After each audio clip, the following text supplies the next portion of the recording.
Assalamualaikum warahmatullahi wabarakatuh. Halo semuanya, perkenalkan nama saya Adinda Kamila Taufik. Saya adalah mahasiswi dari Universitas Pancasakti Bekasi, Fakultas Ilmu Pendidikan jurusan Pendidikan Ekonomi dengan NIM 18720500055. Dalam video kali ini, untuk memenuhi salah satu tugas UAS dengan mata kuliah Manajemen Keuangan, di sini saya akan menjelaskan tentang strategi pengelolaan keuangan pasca pandemi COVID-19. Nah, perlu kalian ketahui, pada masa pandemi COVID-19 banyak berbagai hal yang menjadi sulit dalam beberapa waktu ke belakang. Nah, pada pandemi kita dituntut untuk bisa lebih efektif dalam mengelola keuangan.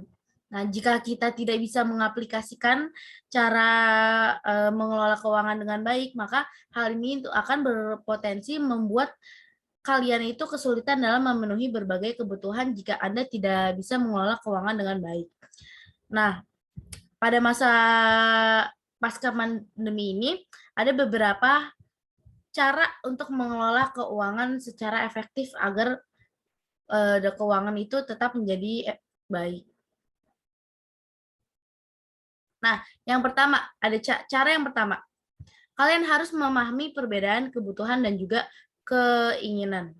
Yang dimana cara mengolahnya itu bagi Anda yang sudah berkeluarga ataupun masih lajang, sudah pasti ada kebutuhan wajib yang harus dipenuhi. Contohnya itu kebutuhan untuk keperluan sehari-hari, seperti makan hingga alokasi pendidikan. Nah, apabila kalian sudah memiliki buah hati, namun pada praktiknya itu cara mengatur keuangan itu tidak hanya digunakan untuk kebutuhan yang bersifat wajib, melainkan juga digunakan untuk belanja yang berdasarkan itu dengan keinginan kalian sendiri. Nah, terkadang itu banyak sekali kita yang sering membeli keinginan dibandingkan dengan kebutuhan hidup. Nah, makanya dengan cara ini, kalian harus membedakan yang mana kebutuhan dan juga keinginan. Nah, cara yang kedua itu dengan menghitung seluruh pendapatan. Dengan menghitung pendapatan selama misalnya 1 bulan. Pendapatan yang dimaksud di sini itu bukan hanya dari penghasilan gaji saja, tapi juga termasuk dengan insentif yang Anda dapat tuh bila Anda menerima upah lembur hingga keuntungan bila Anda berinvestasi atau mengambil proyek kayak part-time, freelance, kayak keuangan tambahan seperti itu. Nah, ini tuh paling penting dilakukan agar Anda bisa membagi alokasi penghasilan yang Anda miliki ke kebutuhan yang harus Anda penuhi. Terus kalian juga harus ingat ya, yang pertama-tama itu harus dipenuhinya itu kebutuhan yang bersifat primer dahulu, dibandingkan dengan menghitung seluruh pendapatan. Nah, cara pengelolaan keuangan menjadinya kayak seperti itu tuh agar mengelola keuangan itu menjadi lebih mudah. Lalu, cara yang ketiga itu buat daftar pengeluaran prioritas bulanan. Nah, daftar ini membantu kalian dalam cara mengelola keuangan secara efektif dengan membuat daftar prioritas dan juga alokasi dan pengeluaran dana menjadi lebih tertata. Nah, pengeluaran yang masuk di dalam daftar prioritas itu antara lain tuh biaya makan sehari-hari, belanja dapur, tagihan listrik, tagihan air, biaya transport kerja, pendidikan anak apabila sudah memiliki usia sekolah ya. Nah, terus sehingga cicilan-cicilan kendaraan ataupun rumah yang kalian sudah ambil. Nah, selain membantu cara mengelola keuangan, kita membuat daftar prioritas bulanan ini juga menjadi pengingat bahwa kebutuhan prioritas itu harus terpenuhi terlebih dahulu, baru kemudian bisa dialokasikan untuk kebutuhan sekunder atau juga tersier.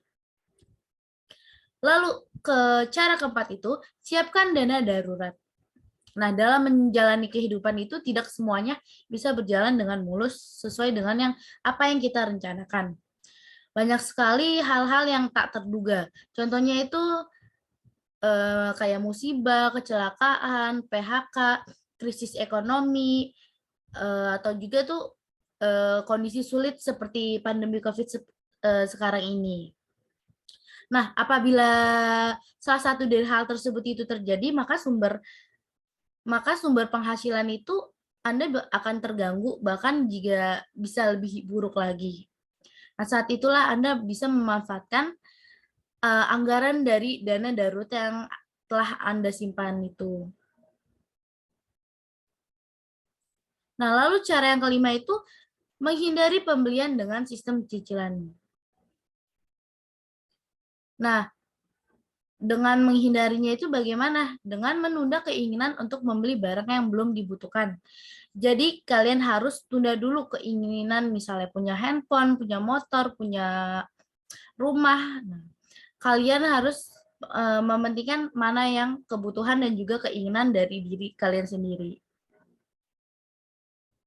Nah, dalam kondisi pandemi COVID seperti itu, lebih baik itu kalian menghemat dan juga menyimpan setiap uang yang jauh lebih penting daripada membeli sesuatu dengan cicilan. Cara yang terakhir, alokasikan keuangan untuk tabungan atau investasi. Nah, kalian itu selain mengalokasikan penghasilan untuk keperluan di luar kebutuhan ini, antara lain itu kalian juga perlu berinvestasi atau juga menyimpan tabungan, yang dimana memiliki manfaat tidak sedikit dari hasil investasi yang kalian telah lakukan. Sementara itu, investasi sendiri itu bisa digunakan sebagai tabungan jangka panjang, jangka pendek, hingga tabungan yang tak terhingga. Dengan tabungan itu, sepertinya kita bisa ketahui juga ya, jelas berguna untuk keperluan saat ini maupun saat masa depan. Nah, dengan penghasilan yang Anda simpan di tabungan investasi itu, juga bisa digunakan itu untuk pengeluaran sehari-hari ataupun keperluan yang mendadak yang tak terhingga. Nah, kalian juga perlu ketahui saat kalian memutuskan untuk menabung, Anda juga harus mengetahui tempat terbaik mana kalian untuk menyimpan uang tersebut. Nah, contohnya itu kalian juga bisa berinvestasi kepada bank. Cukup sekian materi dari saya. Mohon maaf jika penjelasan dari saya kurang dimengerti. Saya mengucapkan terima kasih. Wassalamualaikum warahmatullahi wabarakatuh.